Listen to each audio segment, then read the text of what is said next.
I think he was trying to prove a point to her, and that's how he proved his point. Police say this man, Brian Creech, shot and killed his 5-year-old son, Braden, during the other standoff in Tulsa that lasted 17 hours. This is the protective order that the mother, Laurel, filed in July. It is the same month that she filed for divorce. At the same time, the judge ruled that the two could only text about their son's needs and visitation. But court documents show back and forth fighting ensued, with Brian upset, saying he didn't get to see nor speak with his son very much. Now, earlier tonight, reporter Liz Bryant talked with a woman living next door who says she's seen and heard this hostility for the last 2 years. It's a story that she was working on before going to that breaking news. The lights are on, the weeds overgrown, but no one's here to welcome you into this Sand Springs home. She would ask if she could come home or if I have seen his truck. Candace, the neighbor, says Laurel Creech and her 5-year-old son Braden lived here in fear and constantly called police. In one run-in, the estranged husband asked Candace, "Who's been at my house?" She didn't know what to do. It's like she was stuck.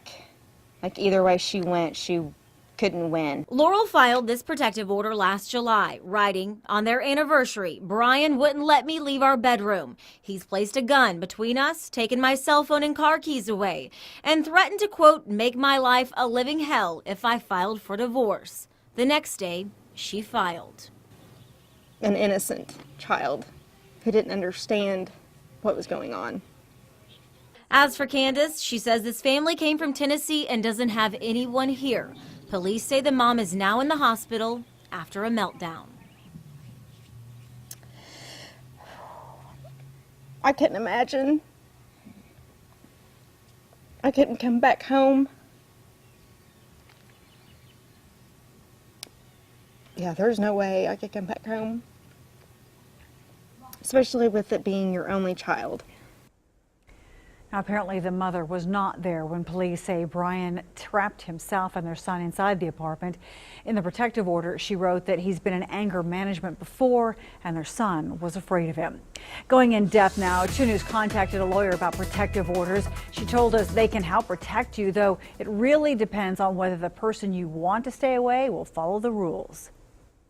They're definitely not 100% effective, we know that.